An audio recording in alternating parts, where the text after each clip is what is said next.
All right, let's talk about playing in tune on the cello. It's not always easy. Intonation is just something that, as a performer of a variable pitch instrument, we can never afford to take for granted. We're always thinking about intonation. One of the things that can make things a lot easier, though, is to know in advance when a given pitch is likely to be out of tune, and if so, in what direction. So you can guard against those tendencies.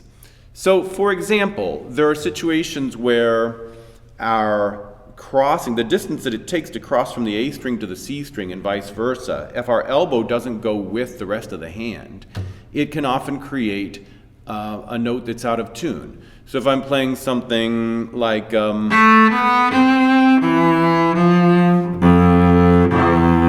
and I go straight over to the C string without taking my elbow, it's going to immediately be flat in many cases.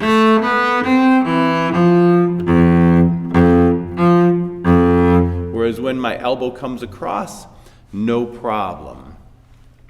A similar situation can arise when we're going through a passage that has a mix of extensions, and then the very next passage doesn't have an extension. Sometimes our first finger doesn't get as close to second as it was a moment ago. And then you end up with where it wasn't quite back all the way to close spacing. So after an extension, first finger should snap back like a brand new rubber band would and just go right back to a fully closed position spacing. We can even go a bit further than this, and we can talk about tendencies of particular intervals, whether we play them as double stops or single stops.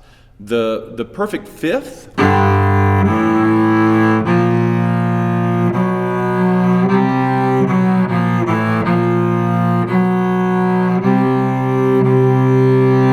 is such an important interval to be able to get to sound just as beatlessly in tune as your open strings.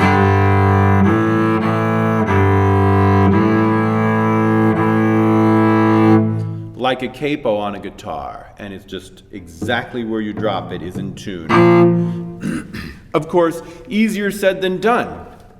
Maybe you've tried this and you think that you're dropping the finger straight across, and yet it still doesn't sound as in tune as the open strings. One thing to experiment with is the degree to which you're pressing, or have weight, I should say, on the higher string versus the lower string. Again, my elbow is somewhat to blame here. Sometimes when our fifth is out of tune like this, or some such thing, it's because we have different amounts of weight on the two strings. So by just giving a little bit more weight to the higher string, this becomes, sometimes it's just a matter of rolling a little bit more weight onto the higher string that you're playing on.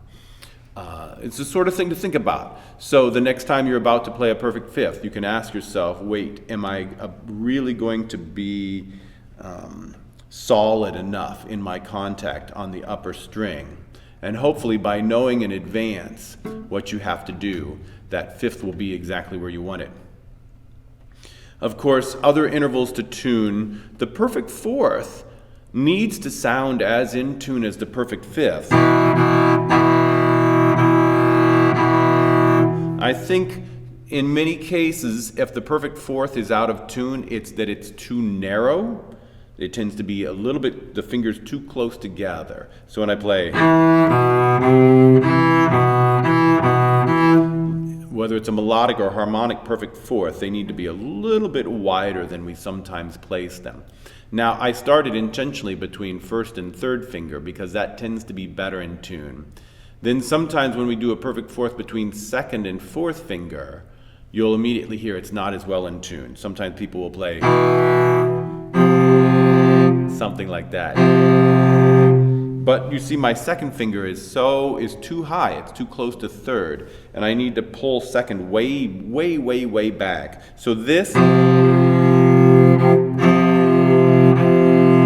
in order to be in tune, my second finger had to pull way back.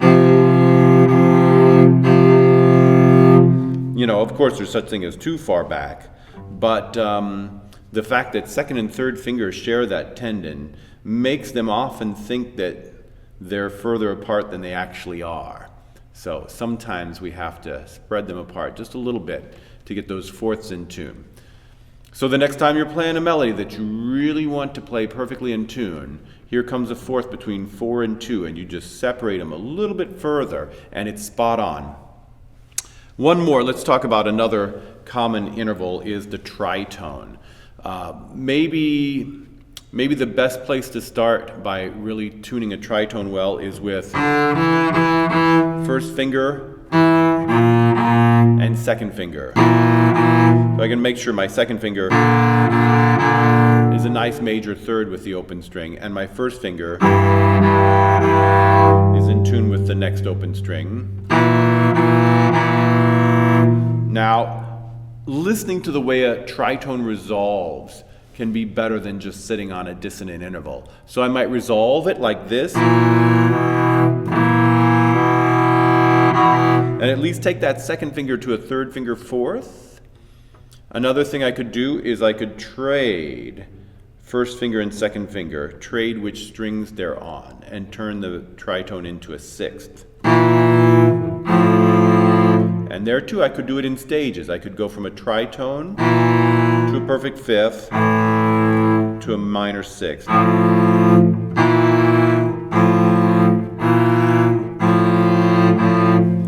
Once you get that tritone between 1 and 2, then you have to practice the tritone between 2 and 3 and between 3 and 4.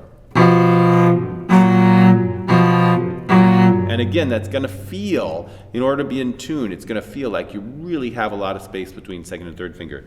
But then you'll stop and look at your hand, you'll go, it's not that much space, it just feels like it. And then 3 and 4.